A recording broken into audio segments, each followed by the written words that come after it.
Good evening and welcome to the post-match press conference of the curtain raiser of the 2024 BAL playoffs in Kigali, Rwanda, a game that pitted Ahy Ly Sporting Club against Cape Town Tigers, and that game ended with Ahy Ly dominating Cape Town Tigers 87-76. With us here, we have Coach Ivan Jemik and we have Majok Machadeng.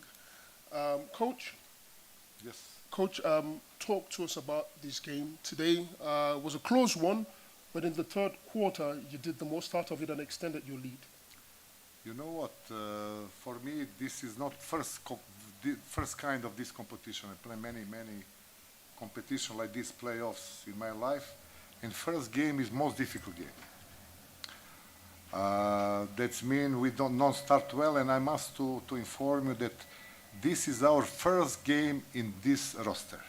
Until now, we not play no one game, friendly or official game with this roster, because we change our ex-point guard Pierre Jackson. He's injured, and we put Trey Golden. That means I'm agree with you that first half was not so good for us, but when we start a little bit to share the ball in third quarter, everything was open, and I think. Second half, we play, I will not like to tell excellent basketball, but we play good basketball. And hope the next game will be much more better. Thank you very much, Coach. So le coach dit que c'est la première fois qu'il joue avec cette équipe parce qu'ils ont fait plusieurs modifications. Du coup, ça n'a pas été très facile. La mayonnaise n'a pas pris pendant les premiers deux cartons et qu'ils ont changé des joueurs. Il y a eu des difficultés à avoir de la cohésion dans l'équipe, mais ils pensent qu'ils ont joué un très bon basket. Ils ont montré le vrai niveau à partir du troisième carton et il est très satisfait de ce que son équipe a montré, surtout à partir du troisième carton. Are there any questions? Yes.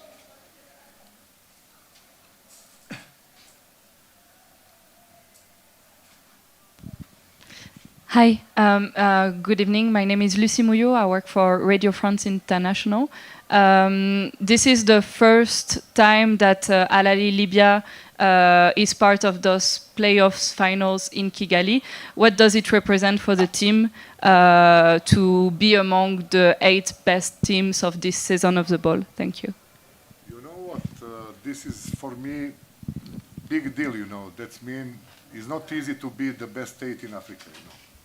The people, I was almost all my career in Europe, and the people from Europe, they don't know the quality of African basketball. You know? And this is the great things that we are here.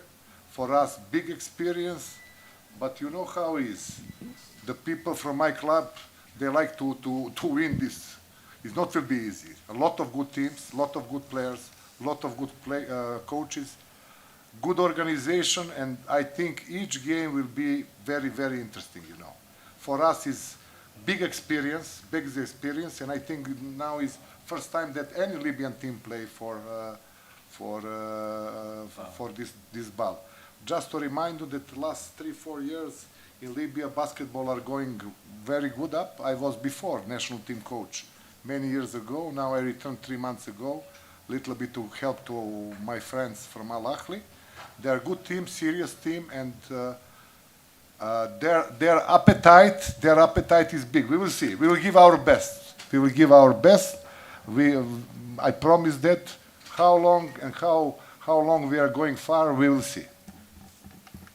D'accord, le coach il répond en disant que c'est un bon tournoi. Il trouve qu'il y a beaucoup de qualité, des bons joueurs. Des bons entraîneurs, vraiment tactiquement un tournoi très élevé avec une très bonne organisation, et il constate qu'il y a de l'expérience dans ce tournoi et qu'il aime ce que son équipe est en train de faire parce que c'est la première fois qu'une équipe libyenne joue à la Basketball Africa League, mais il mentionne déjà qu'il y a 3 ans, le niveau de basketball en Libye était déjà bon parce qu'il a été entraîneur de cette équipe libyenne. Il est revenu pour assister le club Al Ahly et qu'il aime ce qu'il est en train de voir et que son équipe va faire le plus possible pour avancer le plus loin. Leonard Soames, ESPN Africa.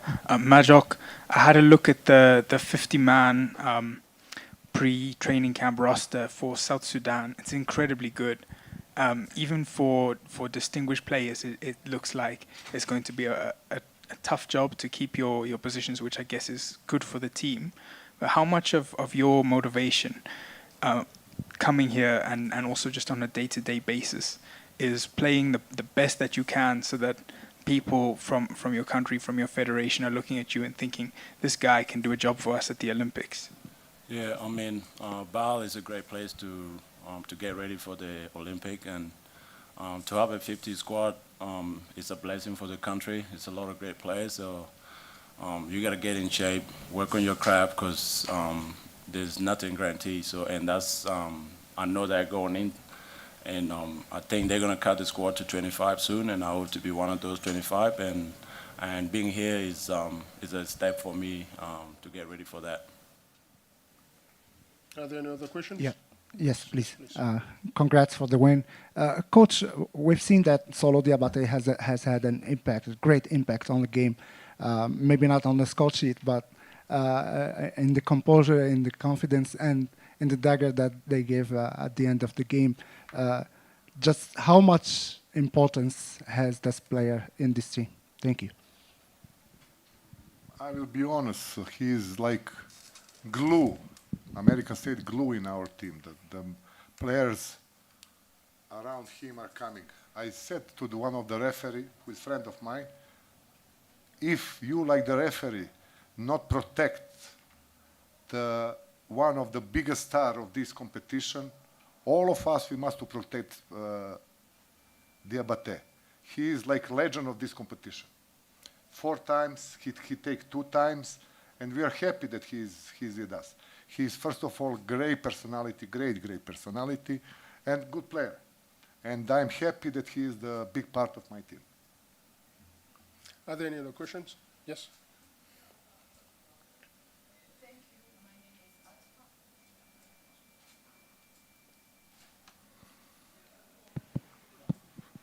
Thank you. I'm Atfa. I work at gihe.com, current news media time here in Rwanda. So I want to ask team captain, what are you going to do as a team captain in order to help you to win other games ahead? And the things that you didn't know, but you know in these games, you are going to work on it in order to win. First of all, thank you for that, but I'm not the captain. The team captain is back there, but tonight is a great game. There's a lot, even though it was a win, there's a lot of things to learn from. First, we have to take care of the fast break, and by doing that, I think it's going to help us going into the next game because it's going to be a lot tougher. So just go back, watch film, and get ready for it. Are there any other questions? All right, ladies and gentlemen, thank you very much for coming, Coach. Thank you very much. I appreciate that a lot of journalists here. Guys, we in basketball, we cannot live without you. Yeah. That means you are the big part of basketball and always write the good things about the basketball. Without you, we are nothing, believe me. Thank you very much. Thank you very much, Coach.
Welcome back to this second phase of the post-match press conference of the game that pitted Ahy Ly Sporting Club of Libya against Cape Town Tigers. And from the Cape Town Tigers, we have with us Coach Mungisi Ngwenya and Dieu Abok Deng, who scored game-high 21 points.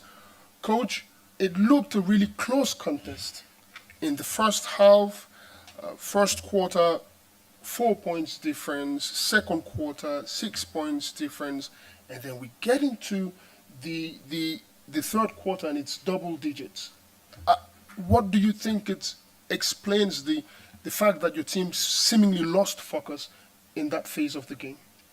Yeah, I mean, so we we did pretty okay in the first two quarters, like you said, and came the third quarter. It's just I think it was just guys really just going one-on-one and trying to score quickly, and we spoke about it to say we need to make them play defense at least for a good 15-16 seconds at best, because we could tell that they're a little bit gassed up as well. I mean, they were getting tired, and but we were taking quick shots, and those quick shots resulted into fast breaks and 3-point shots. But I mean, I think overall we did pretty okay. If you look at the stats, the only problem that I see was obviously from a 3-point line, we only shot 22%, or 7 for 31, and that right there just kind of cost us the game. Yeah. Are there any questions? Yes. Yeah. Oh, okay. Yes.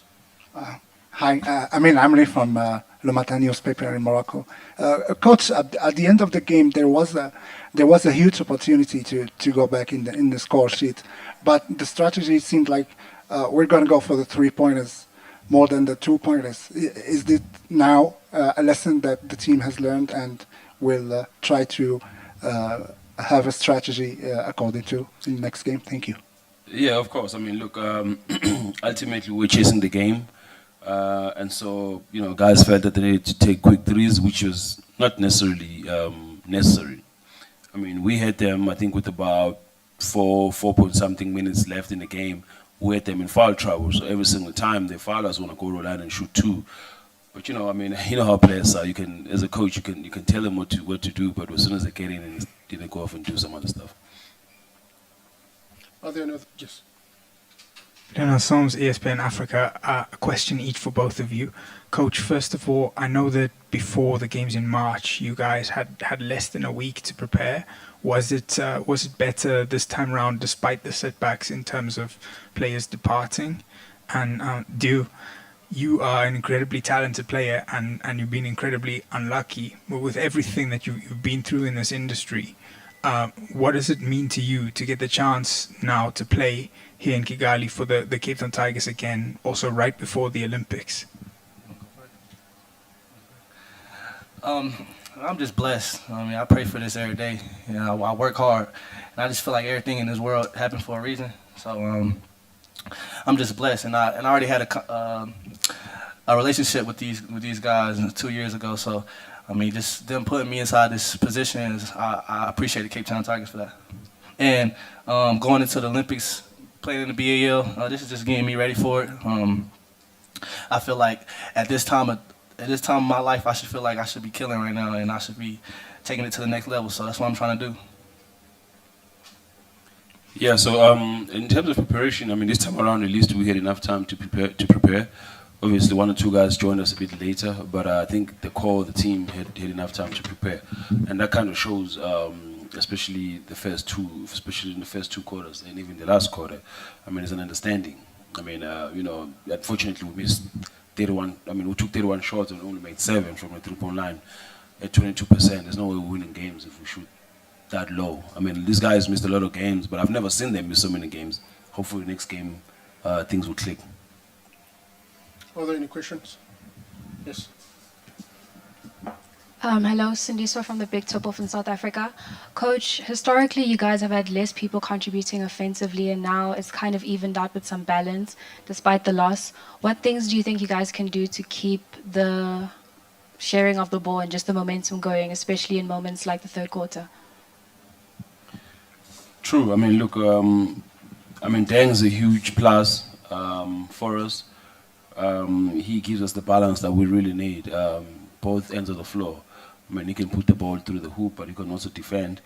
So the bulk of the scoring has been shared amongst, at least 4 or 5 guys. It's no longer just 1 or 2 guys that does a lot of the scoring. Again, I mean, we just need to focus. We just need to understand where the game is going at that point in time, just to make sure that we stay locked, especially in the third quarter. I mean, most games are won and lost in the third quarter. That's by now we all know that. So it's just the focus part of things as well in the third quarter. But again, I mean, look, we turn them over 20 times. We only turn the ball over 7 times. I mean, out of the turnovers, we scored 20 points. I felt we should score more, but we only scored 20. That's still good enough as far as I'm concerned. I mean, we didn't do too bad on the rebounds, which was our Achilles heel in the Kalahari Conference. Teams out-dribbled us. This time around, at least we actually bolted our front court, and then we even Stevens. We even have rim protectors now, guys that can block shots and protect the rim. We just need to make sure that one, we shoot the ball better, but 2, also we stay focused, especially in the crucial times in the games. Okay. Tapper from Supersport. Coach, first question to you. You seem to have sorted out the issue that you had in Pretoria, which was no big man. At least now you have a bit of a rim protector. What is it that you think needs to happen? And I think this is within either the technical team or the squad with the players, where guys, what is it? Is it a switch on that needs to happen? Because first quarter you guys were on par with them, and then it just seemed like you guys dropped the temperature. And then Dang, second question with you is, you as players, as much as the coach can plot and plan, what do you guys think you need to bring onto the table? Well, I just feel like, I haven't been with everybody, so I'm just getting to know everybody and just seeing how I can speak to everybody on the court and just getting to know everybody, personnel, and short tournament, but I think we can get it done, and we're progressing every day by going to the hotel and eating breakfast together and just learning each other for real. So, I know these guys have been with each other for a little bit long time, other than the exception of like 1 or 2 guys, but I think we can put it together by just trying to help coaches talk to each other, because we see the same things he sees, so just got to speak to each other more.